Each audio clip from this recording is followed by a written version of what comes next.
I want to tell you about the day I finally stopped being quiet at the gate. For years, I flew the way most of us do. Polite, patient, never asking for more than what was printed on my ticket. If a knee ached or a line felt long, I just endured it, the way you might have too. Then I learned something that changed every flight since.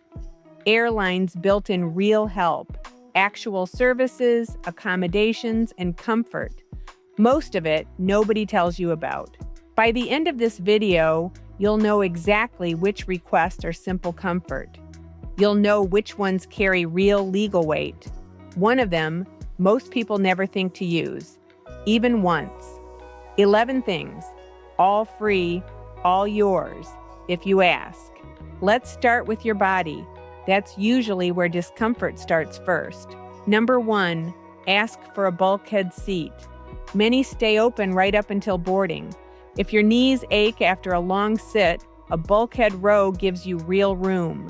The same is true if you've had hip or back surgery.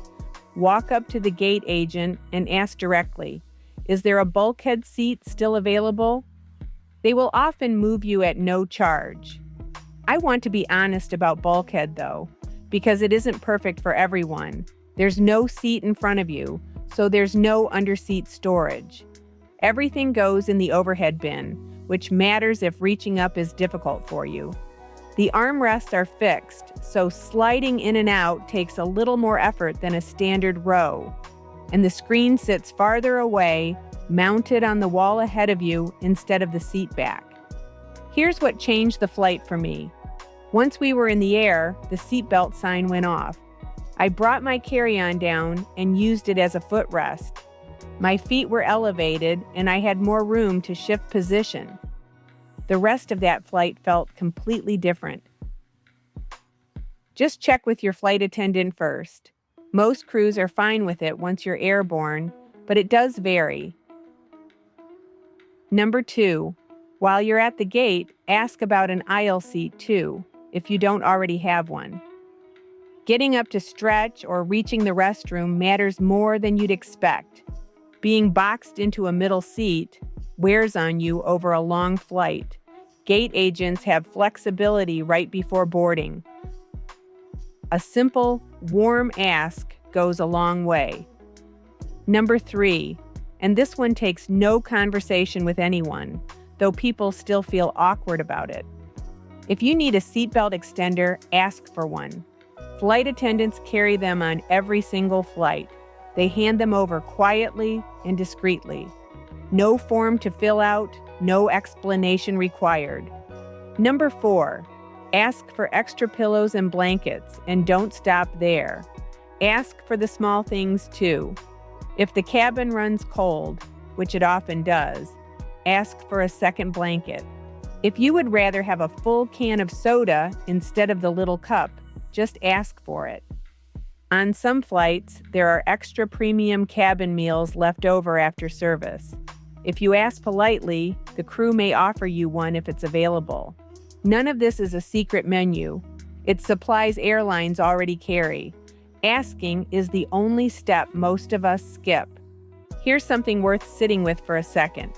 Nothing I just described costs the airline anything extra. So why doesn't anyone tell us this exists? Because it was never advertised. It was only ever offered quietly to whoever thought to ask. Comfort is the easier part. What comes next carries more weight. These next several requests aren't favors airlines are doing you. They're rights, and they're worth knowing by name. Number 5, set up a special assistance profile before you fly. At booking or any time after, look for special assistance or manage my booking on the airline's website, or just call directly.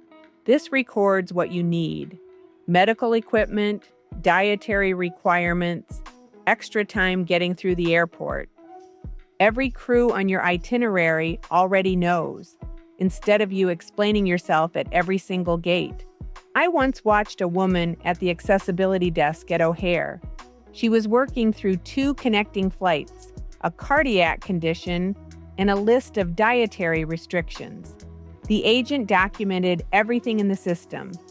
She asked, almost surprised, "So the next crew will already know?" The agent said yes. She didn't have to explain herself again at every gate. Her needs traveled with her, quietly, the way it should work. Confirm your profile again at check-in, and once more at the gate, since requests don't always transfer perfectly between teams. 2 or 3 quick confirmations, and the whole trip can change. And if walking long airport distances is genuinely difficult for you, this is also where you'd note that. You don't need a diagnosis to self-identify a need.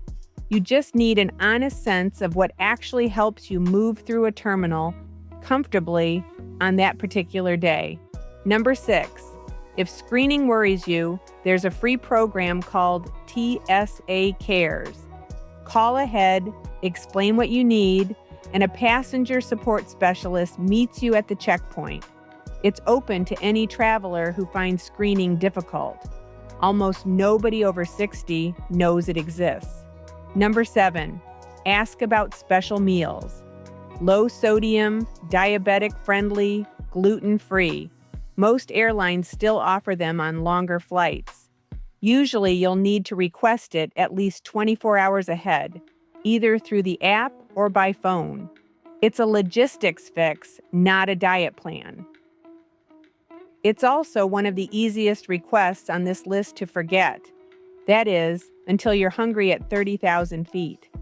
Have you ever wondered why the gate agent sometimes asks you an extra question at check-in? Most of the time, that's this whole system working exactly as it should.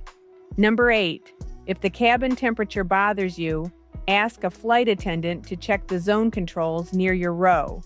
Too cold is a far more common complaint than too warm. It's a small ask, and it only takes a second to ask. And it's one most passengers never think to make at all. Number 9, and this is the one I didn't know existed until I started researching this video. Every airline is required to have someone called a complaints resolution official, a CRO, available at every airport they serve, by phone or in person, at no cost to you. Say your wheelchair assistance didn't show up, or a seating accommodation got lost between gates. You can ask directly. Say, "I'd like to speak with your complaints resolution official." They have the authority to resolve it on the spot, not just apologize for it. If they determine something genuinely went wrong, federal rules require a written summary. It has to cover what happened and what the airline plans to do about it. This is different from a general complaint line. It exists specifically for accessibility and disability-related issues. Most travelers over 60 have never once heard the word CRO. Ask for one by name. It changes the entire conversation. And it puts the resolution in writing, instead of an apology that disappears the moment you walk away. Number 10, if hearing announcements is difficult for you, tell the gate agent before boarding. Hearing changes are common enough after 60, and we don't talk about them nearly enough. A simple line works. "I have trouble hearing announcements. Could your team check in with me directly?" That might mean written updates if your gate changes, or a crew member who comes to find you, instead of paging your name over a crowded terminal. Small adjustments make a real difference when you're already managing a full day of travel. If this is helping you see what's actually built into your ticket, I'd love for you to subscribe. That's exactly why I started this channel, to make sure travelers over 60 have someone in their corner, not finding this out by accident, years too late. Number 11, priority deplaning. When the plane lands and everyone stands up at once, you do not have to rush. Being jostled in a moving crowd can be a balance concern and just plain uncomfortable. If that's true for you, tell your flight attendant before landing that you'll need a moment. They can hold the aisle so you're not pushed from behind while you gather your things. That one short conversation has prevented more than one fall. On longer flights, there are often more options available than people realize. If there are empty seats after takeoff, a flight attendant may let you move once boarding is complete. Just ask quietly rather than assuming you can move. There's one more category, and it might be the most underused thing I've shared today. It isn't about asking for something. It's about what you do after the flight is over. Sometimes a crew member goes out of their way for you. They notice you're managing more than the average passenger and step in without being asked. If that happens, consider submitting a formal commendation through the airline's website. It goes into their personnel file, and it genuinely matters to them. I've done this twice. Both times, the response told me exactly what I needed to know. It made a difference to them and to the next passenger they helped. Here's what I want you to take away from today. Airlines already built this help in. The comfort requests, the legal protections, the escalation contacts, the small human accommodations. All of it is funded, staffed, and sitting there waiting for someone to ask. I think about that day I finally spoke up at the gate more than I probably should. It wasn't a big moment. It was just one sentence I hadn't said out loud before, on a flight like any other. And it changed what flying felt like for me. Completely, and in a way I genuinely didn't expect. You paid for your ticket. You deserve to travel with your comfort and your dignity fully accounted for. Not as a favor, and not because someone happened to notice you needed it. Thank you for listening today. If this made travel feel a little less stressful, or you learned something you didn't know, share it with your friends and family. Safe travels, and I'll see you in the next video.